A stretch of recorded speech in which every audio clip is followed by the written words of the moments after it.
Con 8 minutos.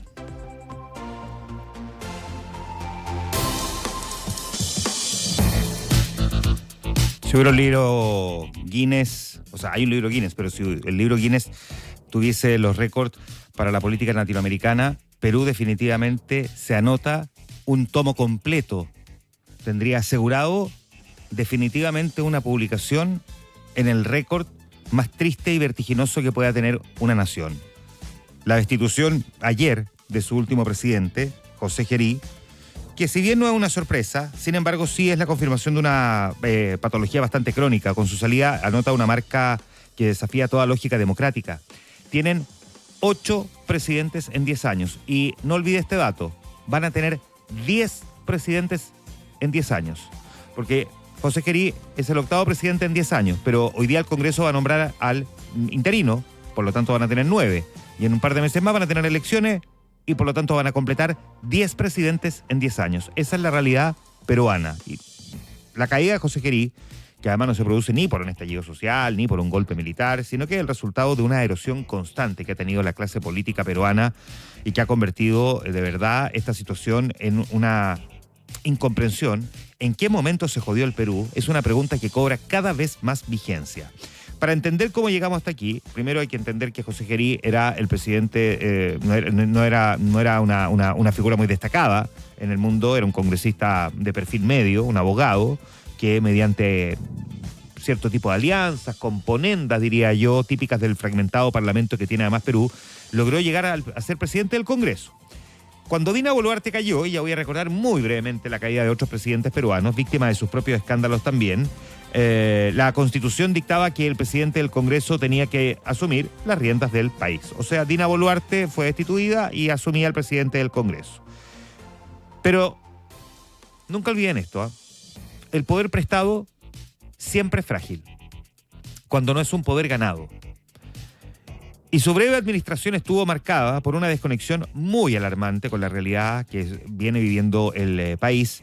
Y la verdad es que la entremezcla de frivolidad, aprovechamiento, el creer que se podía y no se podía, terminó provocando que José Gerí, más temprano que tarde, se sumara al listado de gobernantes peruanos caídos en desgracia. El Chifa Gate. Chifa le dicen a los restaurantes de comida china en Perú.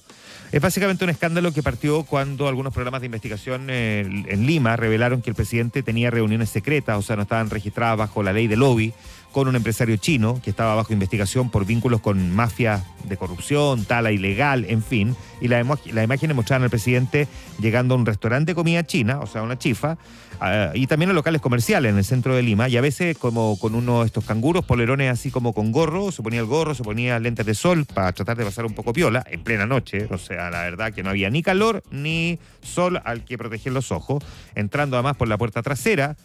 Las sospechas fiscales que en esas citas clandestinas se negociaron contratos de obras públicas para un consorcio de empresas asiáticas. Y además apareció otro escándalo, más frívolo, pero no por eso menos relevante, de presunto favorecimiento, jovencitas que entraban al Palacio Presidencial de noche, a veces en días festivos, que también fueron captadas por la prensa, y que al poco rato, después, un par de días, un par de semanas, aparecían con contrato en el gobierno, $3.000 mensuales. Así.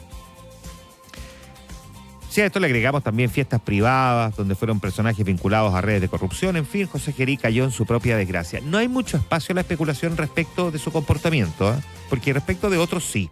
Uno podría decir si lo destituyeron, más bien porque la mayoría parlamentaria en ese momento quiso sacarlo del cargo, como es probablemente el caso de Martín Vizcarra. Hay más especulación que en realidad sobre sus propios pecados. En el caso de José Gerí, la verdad es que no hay que tener mucha imaginación ni tampoco mirar bajo el agua. Era bastante evidente que el presidente vio aquí una oportunidad, nunca pensó llegar hasta donde finalmente llegó y probablemente en estos momentos tampoco pensó que va a tener que enfrentar ahora a la justicia. Lo más interesante de este caso, y que hay que entender para entender, digamos, la astucia del Congreso peruano, es que además a él lo destituyeron más fácil que a otro, porque él era presidente del Congreso y no había dejado el cargo de presidente del Congreso. Y para sacar al presidente del Congreso se requieren menos votos en quórum que para destituir al presidente de la Nación. Y por lo tanto, A él lo destituyeron como presidente del Congreso y era presidente de la República porque era presidente del Congreso. Entonces, al sacarlo de la presidencia del Congreso, automáticamente tuvo que dejar de ser el gobernante del Perú. Así, dicho en simple. Tal cual funcionó ni siquiera el ajedrez legal. Fue ludo, muy simple. Tiraron los dados, calzaron las fichas muy rápidamente y José Gerí cayó. El último eslabón de una cadena que además habrá que decir está bastante oxidada, porque uno la tira un poco y de verdad que se resquebraja y de hecho se quiebra. Si uno mira hacia atrás, el panorama es francamente desolador. De los últimos presidentes, casi todos comparten un destino común, salvo uno: la cárcel, el arresto domiciliario o la persecución judicial. Partió esto post Alberto Fujimori con Alejandro Toledo, que inició el ciclo democrático, digamos, post Alberto Fujimori, pero terminó extraditado desde Estados Unidos, hoy día preso, acusado de recibir un soborno millonario por parte de la nefasta Odebrecht en Brasil. Luego asumió el 2006 Alan García, su segundo gobierno, el primero que había dejado al Perú con una hiperinflación, el segundo con una hipercorrupción. Dejó el poder, no lo logró completar, pero lo enjuiciaron. Cuando lo fueron a detener a su casa, se quitó la vida en su pieza. Ollanta Humala, que gobernó después de Alan García, él asumió el 2011 hasta el 2016. El primer presidente en ir a la cárcel junto a su mujer, acusado también por el caso Odebrecht, haber recibido plata de una empresa brasileña para favorecerla con contrato de obras públicas. Ganó luego Pedro Pablo Kuczynski, banquero, lobista, que no logró terminar su mandato, no tenía mayoría en el Parlamento, así que ni siquiera tuvo cómo defenderse cuando el Congreso lo quiso destituir por conflictos de interés, por vínculos con empresas personales y también con Odebrecht. Asumió Martín Vizcarra, gobernó un par de años nada más. Llegó como en la figura anticorrupción, de hecho cerró el Congreso con gran apoyo popular, pero lo sacaron por acusaciones de haber recibido coimas aparentemente cuando fue gobernador regional en una zona que se llamaba Moquegua. Muchos dicen que esta fue una acusación inventada. Después también lo acusaron del vacuna Gate en el medio de la pandemia. Aparentemente se habría vacunado en secreto contra el COVID antes que nadie y eso para el Congreso fue escandaloso. Visto los niveles de escándalo de todos los otros presidentes peruanos, el de Martín Vizcarra parece bastante menor, pero aún así lo destituyeron. Y al salir Martín Vizcarra, asumió el presidente del Congreso, Manuel Merino, Manuel el Breve, porque duró apenas 5 días, y después de eso tuvo que asumir Francisco Sagasti, el único impoluto que no tiene ninguna acusación constitucional, ni intento de destitución, ni investigación penal, que gobernó algunos meses y que completó el periodo presidencial de Pedro Pablo Kuczynski. Luego fue la elección presidencial en la que Pedro Castillo sorprendió a medio mundo, literal, presidente del Colegio de Profesores, era 9º en las encuestas y terminó ganando en una segunda vuelta bien dramática frente a Keiko Fujimori y le vino el pánico de gobernar. Estaba completamente inmovilizado. Hizo cambios de gabinete, hizo como 56 cambios de gabinete en 2 meses. Era una cosa impactante. Se iba del Palacio Presidencial, se arrendó un departamento al frente y se iba a esconder allí porque no quería gobernar. No sé si vieron la película Homo Argentum, pero de todas esas historias que protagoniza Guillermo Francella, que son varias historias protagonizadas por el mismo actor, caracterizado de diferentes personajes, hay una en la que él es el presidente de Argentina. Y que es notable, es la más corta de todas, pero es la más descriptiva de cómo es la realidad latinoamericana. Bueno, ese era Pedro Pablo Kuczynski de alguna manera también, un tipo que simplemente no hablaba, no gobernaba, al punto de que cuando el Congreso lo quiso destituir, intentó un golpe de Estado, no le resultó, intentó asilarse en una embajada, no le resultó y terminó preso. Asumió su vicepresidenta, Dina Boluarte, a quien terminaron sacando, entre otras cosas, por un caso llamado el caso Rolex, relojes de lujo no declarados que aparentemente compró con dineros de sobornos. La destituyeron y llegó el presidente del Congreso, José Gerí. Así estamos.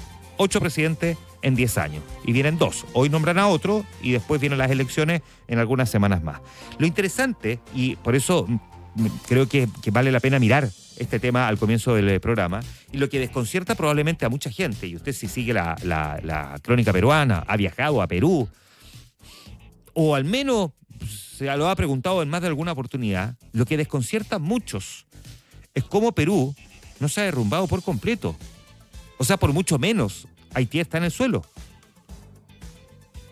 En cualquier otro lugar del mundo, esta volatilidad política habría provocado una hiperinflación, habría provocado fuga de capitales masivas, colapso bancario. En Perú, la economía y la política transitan por autopistas completamente diferentes. Perú tiene una fortaleza macroeconómica envidiable. Por supuesto que si uno hace doble clic, tiene una realidad social muy dramática. Pero tiene un desarrollo institucional, un diseño institucional que es muy interesante. De este personaje se habla poco, ¿eh?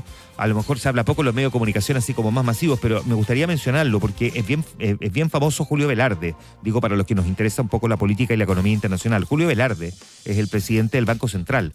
Lleva décadas. O sea, ha resistido presidente de izquierda, de derecha, de centro. Se ha mantenido en el cargo prácticamente 20 años. Es el ancla de la estabilidad, ¿no?, de los mercados. Los mercados confían en él más que en cualquier otra persona en Perú. Y gracias a esto, el sol peruano es una de las monedas más estables de la región. La inflación se mantiene controlada. De hecho, la inflación está muy baja en Perú. El año pasado fue de menos del 2%. Está mucho mejor que prácticamente cualquier otra nación en el mundo. Pero claro, cuando uno mira la radiografía, la macroeconomía no significa que porque la macroeconomía resista, la realidad económica en Perú sea agradable para los peruanos. La radiografía esconde números bastante fríos. Perú es un país que tiene 34 millones de habitantes aproximadamente. Su PIB per cápita no supera los $7.500. Chile es de $15.000, que en el caso de Chile, por supuesto que corregido por paridad de compra, es de cerca de 30.000, ¿no? O sea, la corrección por paridad de compra básicamente a uno le permite comparar qué tan rico es realmente un habitante, porque iguala el valor de la moneda según lo que se puede comprar con ella. O sea, elimina la diferencia de precio entre los distintos países. Pero bueno, o sea, el PIB per cápita del peruano es prácticamente la mitad del que tiene Chile. Y ellos viven, sabemos, de la minería, fundamentalmente el cobre, el oro, el zinc, que representa la mayoría de sus exportaciones, parte del turismo también, lo que se hace en Machu Picchu. Pero tiene Perú una realidad bien compleja. La tasa de informalidad debe andar del orden del 70%, una de las más altas del mundo. Y eso en sí mismo tiene un impacto, porque informalidad significa no hay seguro de salud, no hay seguro de cesantía, no hay ahorro para la jubilación. Por lo tanto, los peruanos viven el día a día. Son emprendedores que por necesidad venden, por ejemplo, en la calle. Y después de la pandemia y de todas estas crisis políticas, la tasa de pobreza está cercana al 30%. Entonces, claro, la inflación es baja, pero si no hay plata para comprar, nos sirve de mucho. Y ese es uno de los grandes problemas. A esta altura, muchos se preguntan cómo corregir el problema. Nunca hay que olvidar las lecciones que se pueden aprender de otros países. Perú abrió una puerta en algún momento para la destitución de un presidente y luego de eso, la puerta no se cerró más. De allí, de hecho, sacaron la puerta o se perdió la llave. Después sacaron la puerta, hoy día sacaron el muro y cualquier alianza política permite ir en contra del presidente de turno y destituirlo vía Congreso. Por eso esa realidad, cuando en Chile se debatió en algún momento, en dos oportunidades hemos tenido este debate, con el intento de destitución de Sebastián Piñera, a quien intentaron, recordemos, a la izquierda sacar en dos oportunidades del poder, y luego en el debate respecto del primer texto constitucional, que facilitaba también la remoción del presidente. Este es siempre el riesgo de permitirle al Congreso, con mucha facilidad, remover al presidente. Ese es, por un lado. Pero por el otro, no se puede hacer la vista gorda de los profundos niveles de corrupción latinoamericanos.